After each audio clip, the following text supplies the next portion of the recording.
Mi nombre es Daniel Paola y estamos acá para hacer un pequeño blog para difundir el libro La resistencia del analista. La resistencia del analista fue editado por la editorial Peperina y trata de psicoanálisis. Brevemente digo mi currículum, digamos, para los que no me conocen. Soy psicoanalista, miembro de la Escuela Freudiana de Buenos Aires, ejerzo la profesión en Buenos Aires y durante un tiempo, el año pasado, o sea, el año 2012, realicé un seminario en la misma escuela que les nombraba, en la Escuela Freudiana de Buenos Aires, donde pude explayarme en seis capítulos de lo que después fue la escritura de un libro. Lo que me llevó a escribir este libro es solamente una frase que Lacan desarrolla, digamos, en los últimos seminarios, diciendo que en última instancia la resistencia, lo que tenemos que tener en cuenta los psicoanalistas, es que la resistencia es del analista.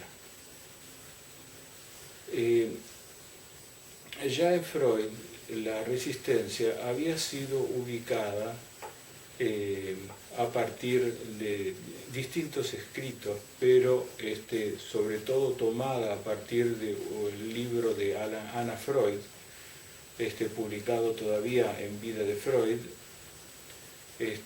sobre los mecanismos de defensa, ¿no es cierto? La resistencia es un viejo concepto, digamos, en los escritos freudianos, digamos. Podríamos decir que ya instalada la transferencia, eso determina una resistencia del inconsciente. En términos freudianos, la resistencia del inconsciente, puesto en el analizante o en el paciente, determina una serie de conductas durante la dirección de la cura. Lo que me propuse es, sin descartar lo que Freud ha dicho, es decir, digamos, sin descartar esa verdad que en algún momento pronuncia Freud, digamos, en base a la resistencia que se encuentra en el analizante. Sin descartarla quiere decir que yo puedo anularla, yendo al último bastión, que es el analista. Sin descartarla quiere decir puedo anularla suponiendo de que existe. Es decir, cuando yo en lógica puedo anular algo, y puedo anular algo verdadero, no por eso dejo de decir que eso existe. La resistencia del analista va más allá que la resistencia que se puede producir en el analizante. Es la resistencia del analista el fundamento de la dirección de la cura. ¿Por qué? Bueno, porque cuando se apunta en una dirección de la cura, rápidamente podría decir que lo que queda de bastión, digamos, lo que queda sin analizar, después de haber sido analizada la mayoría de todas las constelaciones que produce el sujeto en sus identificaciones parentales, llega un momento donde el analizante sueña con su analista. Esto fue planteado por Freud como un problema, porque decía que el momento máximo de resistencia, según decía Freud, es el momento en el cual el paciente sueña con el analista.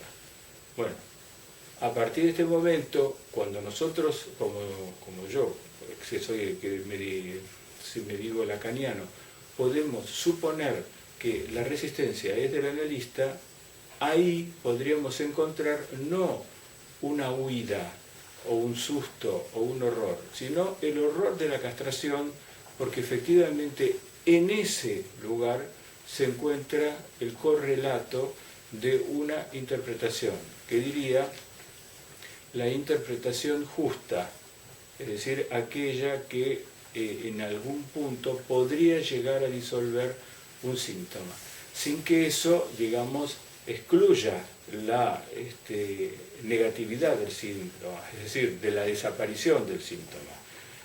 Se desaparece el síntoma, como de algún momento dijo Lacan, el insú, pero desaparece el síntoma de una manera, diría, transitoria, formal o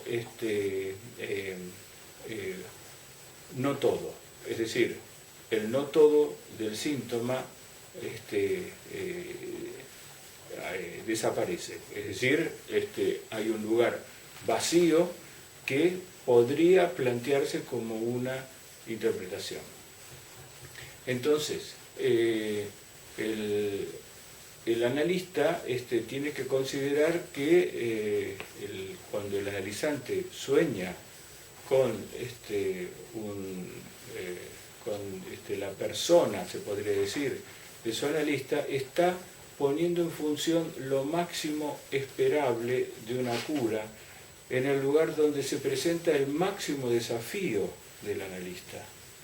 Es decir, es el punto donde tenemos que, de alguna manera, descubrir la identificación donde también el analista está conmovido, por el cual aún no ha podido decir lo suficiente de aquello que acontece en la identificación de su analizante. Eso implica, digamos, una toma de conciencia del analista. ¿Por qué? Porque no se trata de que a partir de este momento podemos plantear, digamos, un analista, yo diría, virginal. Virginal quiere decir que no podría haber un analista que pueda plantear una interpretación, sino bajo el costo de su presencia y, por lo tanto, bajo el costo de su propio síntoma, se podría decir. Es decir, como el síntoma es un no todo y por lo tanto podría llegar a tener un extremo, como Lacan dice, que es el síntoma, en última instancia siempre nos queda, ya que hay discurso, siempre nos queda un síntoma.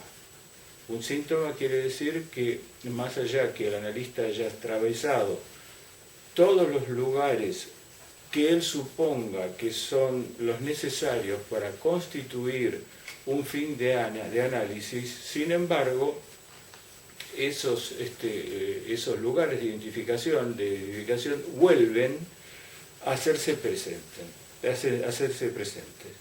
Por lo tanto, es yo diría, una verdadera ruptura que aparece entre el inconsciente del analista y el inconsciente del analizante. Es decir, el analista tiene que saber por qué en ese ofrecimiento amoroso allí no se ha podido todavía determinar la identificación que guía el progreso, digamos, de la determinación de la cura. El analista en ese punto tiene que tomar, yo diría, conciencia conciencia quiere decir, como está explicitado en el libro, y justamente no lo adelanto como para que lo puedan leer, la conciencia es un lugar ultra reducido. Ultra reducido quiere decir que el efecto del significante se encapsula. La palabra encapsular, yo lo he podido leer en el escrito l'étourdi. La palabra encapsular quiere decir que se encapsula, digamos, un argumento que el analista debe saber que le corresponde, porque el significante no puede sino entrar en lo real como ficción. Es decir, por lo tanto, hay una identificación que le corresponde, que el analista tendrá que tener conciencia, digamos, para saber dónde está su lugar en relación a su propio devenir, a su propia relación con el cuerpo, a su propia conducta en relación a lo sexual. Porque, dado que si decimos que no hay relación sexual, esto es un imposible. Es decir, imposible quiere decir que apuntamos a la no relación sexual sin que eso podamos lograrlo, digamos, en su totalidad. Es un no todo. Por lo tanto, el analista con su síntoma y con su extremo síntoma va a ofrecer lugares de identificación que es necesario que el analista interprete sobre sí mismo. Es decir, la interpretación sobre sí mismo implica su completa desaparición, es decir, de la ficción que supone el fantasma del analizante. ¿Cómo se logra esto? Digamos, poniéndose el analista en el lugar de la representación que él asume como resistencia y que no puede eliminarse. Por lo tanto, no hay ningún análisis que se dirija de otra manera sino bajo la rúbrica de la resistencia del analista. Por lo tanto, en ese lugar tenemos analistas que van a tratar en lo posible de anular la tendencia de impostura que el saber ofrece, y de entrada sepan que el choque del sueño como resistencia de sus analizantes no es solamente una prueba del amor, no es solamente la prueba del amor o la prueba contraria del equívoco que el analista está realizando. Es la asunción de que hay una falla, es decir, hay siempre una falla, en tanto el analista jamás podría asumir o decir que es lo real. Si el analista asume que es lo real, bueno, para eso tenemos el mito. El mito no corresponde, no es ni la metonimia ni la metáfora. ¿Por qué? Porque el mito es el Olimpo de los analistas, que bajo determinada circunstancia asumen una postura que va más allá del devenir analizante, diciendo que ese más allá los compromete, diciendo que solamente tendría que ser perfectos o asumir un error. No, es justamente lo que no se puede hacer. Siempre hay error, y por lo tanto siempre hay falla, y siempre hay lapsus. Por lo tanto, el analista podrá de entrada dirigir la cura sabiendo que hay una presencia en su lugar que obstaculiza el desarrollo de la caída, o por lo menos la ultra reducción del síntoma, que es su propuesta.